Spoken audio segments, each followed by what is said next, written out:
Драги гледачи, добре дојдовте во најновото издание на емисијата Инфорегион. Денеска наш соговорник е професорката Снежана Обедниковска, професор на Економскиот факултет во Прилеп по маркетиншки предмети. Професорке, добре дојдовте во студиото на Инфокомпас пред се. Добар ден, ви благодарам на поканата да бидам ваш гостин.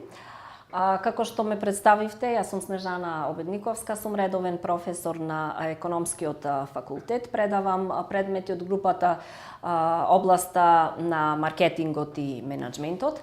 Исто така сум и одговорна за Центарот на студентско предприемништво во универзитетот. Центарот е формиран во рамките на Колорс алијансата, каде што нашиот универзитет е членка. Маркетингот е една област која што ги интересира не само бизнис секторот, туку и медиумите, и би сакал повеќе да се задржиме на него. Каква е моменталната ситуација во Пелагонискиот регион во однос на маркетингот?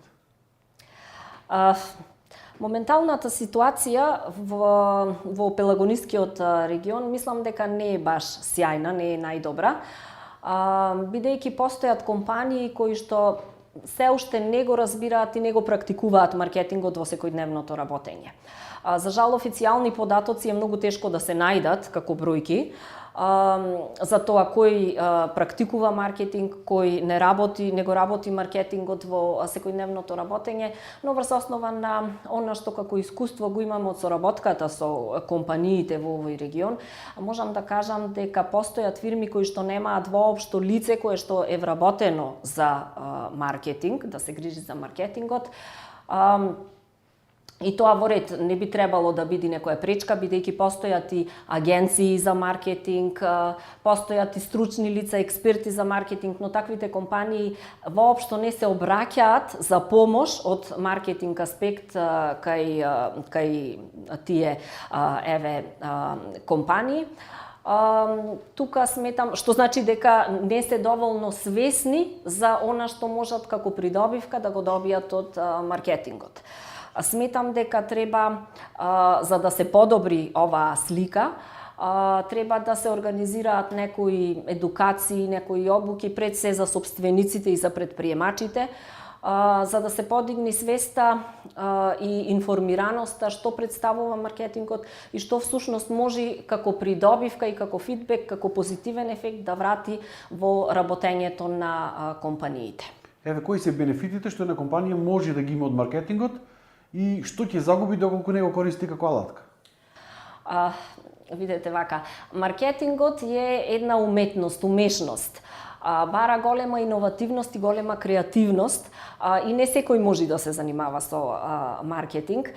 Бенефитите се големи од маркетингот. Пред се во теоријата се вели дека доколку маркетингот е одличен во една компанија, продажбата ќе биде излишна. Самото тоа кажува дека ако имаме маркетинг, ако добро го практикуваме, сами производите ќе ни се продаваат.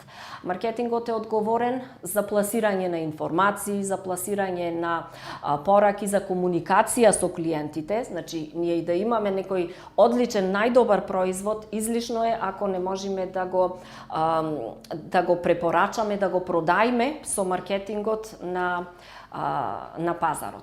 Некако најголемите светски компании со нивните најпознати брендови, се уште, иако ги знае буквално секој човек на планетава, даваат огромни средства, милионски, па можеби милиарди евра, долари за реклама, а од друга страна во 21 век кај нас маркетингот е некако табу тема. Па да, токму заради тоа и јас реков дека треба да се едуцираат пред се собствениците и предприемачите за придобивките од маркетингот. Ако може една Кока-кола компанија која што постои стотици години на пазарот, 150 години конкретно, Adidas, Nike да трошат огромни суми на пари за маркетингот, сигурно дека имаат некои предности. Кај нас е лошо што маркетингот се сваќа како трошок за компанијата, а во суштина тоа е вложување, инвестирање во иднината на компанијата и во растот на компанијата. Каква е сегашноста на маркетингот кај нас, особено тука во Пелагонискиот регион, а каква очекувате да биде иднината, односно во кој правец се движи? Сегашноста за маркетингот е една мешавина комбинација помеѓу дигиталниот маркетинг и традиционалниот маркетинг. Додека и нината дефинитивно ќе припаѓа на дигиталниот маркетинг, на маркетингот на социјалните мрежи, на контент маркетингот, на персонализираниот маркетинг. Со развојот на технологијата се воведе еден нов концепт, значи дигитален маркетинг. Се што е потребно за да практикуваме дигитален маркетинг во компаниите е пристап до интернет. Мислам дека секоја компанија и секој лице во Македонија има пристап до интернет. Придобивките се огромни од дигиталниот маркетинг, а трошоците се многу мали. Па некои придобивки кои што би сакала да нагласам се големата достапност на информации кои што постојат во виртуелниот пазар и на платформите на дигиталниот свет.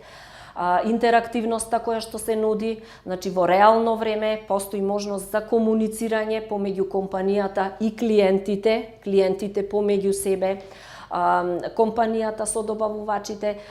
Сето тоа овозможува персонализација на комуникацијата и воспоставување на подлабоки и подобри врски со клиентите.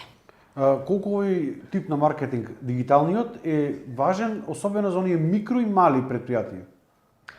Дигиталниот маркетинг е од клучно значење за микро и за малите компании, бидејќи тие компании имаат мал број на вработени, имаат секако и мал број на мал буџет, нели, мали финансиски средства, а дигиталниот маркетинг овозможува пристап до голема публика, до широк пазар, токму за помали финансиски средства. Значи, дигиталниот маркетинг не само што е важен за малите и за микрофирмите, туку е од суштинско значење ако сака компанијата да се надпреварува со големите брендови, ако сака да придобие стабилна клиентела и да си овозможи раст со помалку финансиски средства. Имаме различни типови на маркетинг, различни типови на реклама. Колку денес стопанството, односно бизнис секторот, како форма на маркетинг ги користи видеорекламите, односно видеопромоцијата? Видеопромоцијата и видеорекламите се многу денес актуелни и се во пораст. Видеорекламите нудат огромна можност за различно и интересно представување на информациите кои што сака компанијата, нели, да ги испорача до клиентот. Еве еден мал податок.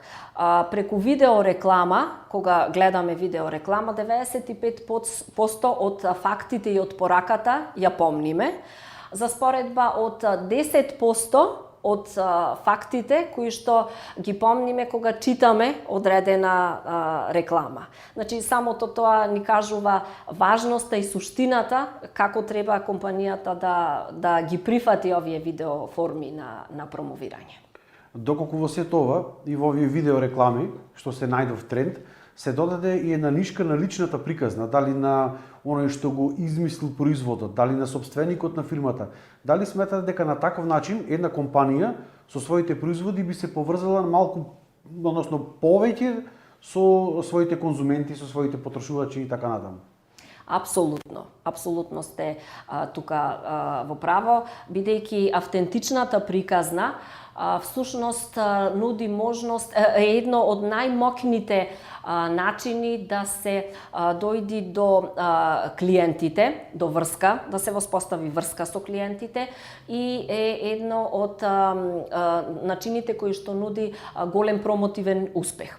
Тоа е така бидејќи приказните, автентичноста на приказните, нудат можност за споделување и промовирање на некоја емотивна врска со клиентите. Токму тоа го сакаат потрошувачите, воспоставување емоција, и тоа е еден чекор напред кон одење кон лојалност со потрошувачите. Приказните се тие кои што нудат искуство и кредибилитет.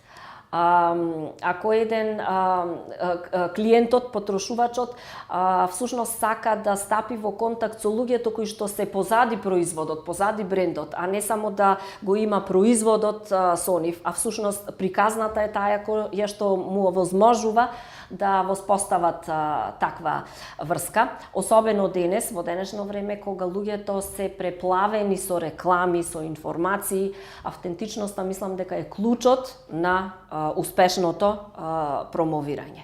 Доколку една компанија оди со таква промотивна активност, значи со автентичност, со приказна, сигурно дека може да се надева на воспоставување на стабилни врски со клиентите, долгорочност на таквите врски и со самото тоа неминовно доаѓа и растот и профитабилноста на компанијата.